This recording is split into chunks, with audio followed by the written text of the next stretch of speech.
देश चाहे जितना भी विकसित हो जाए, समाज और समाज के लोगों का सोच कभी भी विकसित नहीं हो सकता। आज इस समाज ने फिर से साबित कर दिया। तो आज मैं आप लोगों के सामने बहुत इंपॉर्टेंट टॉपिक में बात करने आई हूँ। टॉपिक का नाम है दाऊड़ी। जिस देश का उच्चतम न्यायालय यानी कि सुप्रीम कोर्ट जो मेन मुद्दा है उनको छोड़ के बाकी के मुद्दों पे 2 से 3 दिनों में फैसले दे रहे, उस देश का स्थिति क्या ही होगा। जैसे कि स्ट्रिक्ट डॉग रख लीजिए, बाकी अन्य चीज़ रख लीजिए, 2 से 3 दिन में फैसले दे रहे हैं। पर उच्चतम न्यायालय को भी पता है लोग 2 से 3 दिन बाहर निकलेंगे और शांत हो जाएंगे। तो ऐसे ही हमारे मुद्दे भी शांत हो रहे हैं। इसका हर्जाना एक पिता को भोगने पड़ रहा है। एक पिता एक बेटी की शादी करने में अपने जीवन का सारा खर्च झोंक देते हैं, पर उनको मिलता क्या है? बेटी का मौत। और मैं उन पिता को भी बोलना चाहती हूँ जो अपनी बेटी को शादी करने के टाइम अपन जीवन का सारा संपत्ति झोंक देते हैं, वो उनके शादी में न झोंक के उनको पढ़ाइए, उनको ऐसा काबिल बनाइए से वो किसी के अंडर ना रहे।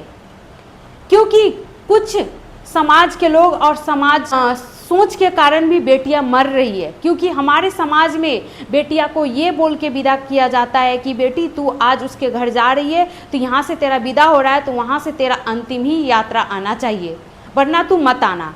तो ये बोलना बंद कीजिए, क्योंकि इसके वजह से आपकी बेटी, हमारी समाज की बेटी रोज़ मर रही है और लास्ट में सुप्रीम कोर्ट कोई जजमेंट नहीं देता है। कोई भी इसका कोई भी न्याय नहीं होने वाला है। क्योंकि मैं आपको एग्जांपल दे सकती हूँ, जैसे आईपीसी को बदल के बीएनएस कर दिया गया, बाकी सारे ऑफेंस चेंज हो गए, बट दाऊड़ी में वही पनिशमेंट 7 साल का ही है, न उसमें कुछ भी चेंजेस नहीं आया है।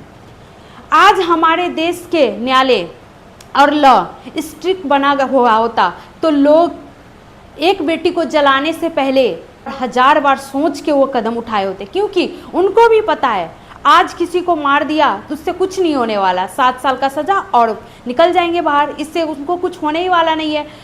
उनको ऐसा पनिशमेंट देना चाहिए वो जीवन भर याद रखे, किसी को मारने और किसी को जलाने और किसी को रेप करने से पहले।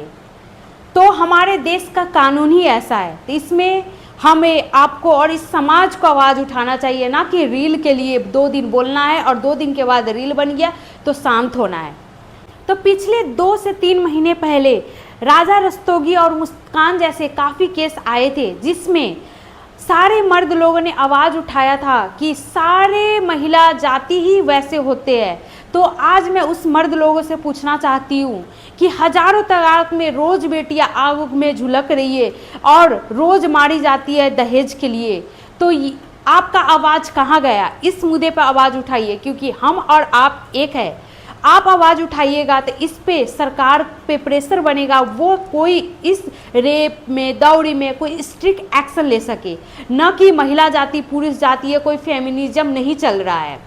तो मेन मुद्दा पे आवाज़ उठाइए, इससे सरकार कुछ कर सके और हमारे लिए और आपके लिए, चाहे लड़का हो चाहे लड़की हो चाहे कोई भी हो, उस पर देश में कोई स्ट्रिक्ट एक्शन ले सके और कानून बन सके।